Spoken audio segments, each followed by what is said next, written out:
नमस्कार दोस्तों। Income tax act 1961 में health and medical related expenditures या इश्यूज़ पर जो डिडक्शंस अलाउेबल हैं उसके बारे में हमारे 2 वीडियो आप पहले देख चुके हैं। सेक्शन 80D के मुख्य पार्ट पर और एक प्रिवेंटिव हेल्थ चेकअप पर।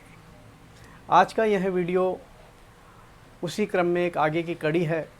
आज हम बात करेंगे सेक्शन 80DD और सेक्शन 80U की। सेक्शन 80DD और 80U दोनों एक ही मुद्दे पर बात करती हैं। दोनों में फ़र्क सिर्फ इतना सा है कि सेक्शन 80U में करदाता स्वयं पर्सन विद डिसेबिलिटी है, जबकि सेक्शन 80DD में करदाता स्वयं पर्सन विद डिसेबिलिटी नहीं है, वरन उसके ऊपर डिपेंडेंट कोई व्यक्ति पर्सन विद डिसेबिलिटी है जिसकी छूट वो स्वयं क्लेम कर सकता है। तो चर्चा हम आरंभ करते हैं अपनी इसी प्रार्थना के साथ कि सर्वे भवन्तु सुखिनः सर्वे सन्तु निरामया, सब लोग सुखी हों और सब लोग स्वस्थ हों। तो डिसेबिलिटी के साथ में कोई व्यक्ति जन्म भी ले सकता है या उसके पश्चात वो डिसेबिलिटी उसको आ सकती है। दोनों ही परिस्थितियों में उसको बाहरी सपोर्ट की ज़रूरत होती है और इसी के लिए सेक्शन 80DD और section 80U income tax act में छूट के प्रावधान उपलब्ध कराते हैं। सेक्शन 80DD बताता है कि यदि कोई व्यक्ति जो कि एक करदाता है उसके ऊपर कोई डिपेंडेंट जो हैं, वो डिपेंडेंट व्यक्ति पर्सन विद डिसेबिलिटी हैं, तो और उन पर करदाता उनके ट्रीटमेंट पर कोई खर्च करते हैं, उनके मेंटेनेंस पर कोई खर्च करते हैं, उनके रिहेबिलिटेशन पे कोई खर्च करते हैं, इवन उनके नर्सिंग पर कोई खर्च करते हैं, उनकी ट्रेनिंग पर कुछ खर्च करते हैं, या उन्होंने ऐसी कोई एन्युटी प्लान ले रखा है जो कि उनके न रहने पर वो डिपेंडेंट व्यक्ति के लिए ये सपोर्ट की व्यवस्था करेंगे, तो इन सभी स्थितियों में वो करदाता एक छूट के लिए एलिजिबल है और उस छूट की राशि है, वो छूट की राशि है 75,000 रुपीज़। तो ये डिपेंडेंट कौन होंगे? ये डिपेंडेंट कौन होंगे इसकी परिभाषा इसी सेक्शन में दी गई है। डिपेंडेंट में जीवन साथी, बच्चे, माता पिता और भाई और बहन शामिल हैं।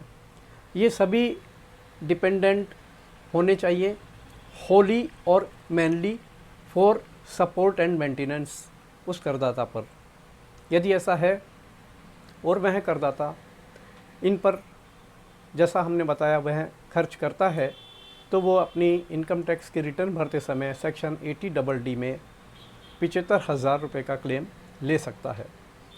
अब प्रश्न उठता है कि ये जो डिपेंडेंट लोग हैं, जो व्यक्ति हैं, वो पर्सन विद डिसेबिलिटी कैसे माने जाएंगे? पर्सन विद डिसेबिलिटी का क्या अर्थ है? तो पर्सन विद डिसेबिलिटी का अर्थ है कि जो डिसेबिलिटी दी गई है उसका कम से कम 40% वो डिसेबल हैं। अब डिसेबिलिटी का डेफिनेशन कहाँ है? डिसेबिलिटी की डेफिनेशन के लिए इनकम टैक्स की सेक्शन 80DD में एक रेफरेंस दिया गया है और वो रेफरेंस है एक एक्ट का। 1995 में एक एक्ट पास हुआ था जिसका नाम था the person with disabilities equal opportunities protection of rights and full participation act 1995। उसमें डिसेबिलिटी को परिभाषित किया गया है। वहाँ 7 तरह की डिसेबिलिटीज़ बताई गई है, पर इस इनकम टैक्स एक्ट में इन 7 तरह की डिसेबिलिटीज़ के अलावा ये 3 तरह की डिसेबिलिटीज़ की बात और करते हैं, और वो 3 तरह की डिसेबिलिटीज़ जो है वो एक दूसरे एक्ट से दी गई है जो कि 1999 में पास हुआ था, और उस एक्ट का भी बड़ा सा नाम है। वो नाम है द पर्सन विद डिसेबिलिटीज़। एक तो ये हो गया, उस एक्ट का नाम है national trust for welfare of person with autism, cerebral palsy multiple disability and mental retardation act 1999। 3 तरह की डिसेबिलिटीज़ वहाँ से दी गई है, 7 तरह की डिसेबिलिटीज़ पहले एक्ट से दी गई है। इस तरह से 10 तरह की डिसेबिलिटीज़, अगर इसमें से कोई भी एक या एक से ज़्यादा डिसेबिलिटी किसी व्यक्ति में है तो वो पर्सन विद डिसेबिलिटी कहलाएगा, और उसके मेंटेनेंस, उसके ट्रेनिंग, उसके सपोर्ट पर जो खर्च किया गया तो उसके लिए छूट करदाता क्लेम कर सकता है। डिसेबिलिटीज़ में 10 डिसेबिलिटीज़ के नाम मैं आपको बता देता हूँ, उसमें क्या क्या शामिल है। तो सबसे पहले इसमें शामिल है ब्लाइंडनेस, नंबर 2 है लो विज़न, नंबर 3 इसमें है लेप्रोसी क्यूर्ड, नंबर 4 है हियरिंग इम्पेयरमेंट, नंबर 5 है लोकोमोटर डिसेबिलिटी, नंबर 6 है मेंटल रिटार्डेशन, और नंबर 7 है मेंटल इलनेस।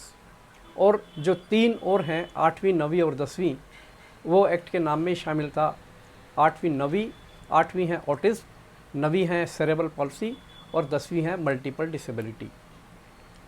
तो ये जो नाम आपको मैंने बताए, बहुत सारे तो अपने नाम से ही मालूम चल जाता है कि वो क्या है, और इन सब की परिभाषा भी जो है इन संबंधित एक्ट्स में दी गई है डिटेल में कि इससे उनका क्या अभिप्राय है। इसमें एक चीज़ और है कि जब बात कर रहे हैं कि पर्सन विद डिसेबिलिटी की, तो पर्सन विद डिसेबिलिटी के लिए जो राशि, छूट की राशि तय की गई है 75,000। लेकिन अगर पर्सन विद सीवियर डिसेबिलिटी है, सीवियर मीन्स गंभीर, और सीवियर डिसेबिलिटी वाला पर्सन, उसके लिए भी डेफिनेशन इस एक्ट में दी गई है कि जो डिसेबिलिटी है उसका 80% या ज़्यादा से अगर वो ग्रस्त है तो वो पर्सन विद सीवियर डिसेबिलिटी माना जाएगा। और उस केस में जो छूट की राशि है वो 75,000 नहीं बल्कि 1,25,000 रुपये होगी। 1,25,000 रुपये वो क्लेम कर सकता है सेक्शन 80DD में। यदि करदाता स्वयं है तो सेक्शन 80U में, यदि करदाता के डिपेंडेंट हैं तो सेक्शन 80DD में। अब अगला प्रश्न उठता है कि ये क्लेम किस तरह से होगा। रिटर्न भरते समय सेक्शन 80DD में ये अमाउंट लिख दिया जाएगा, नंबर 1।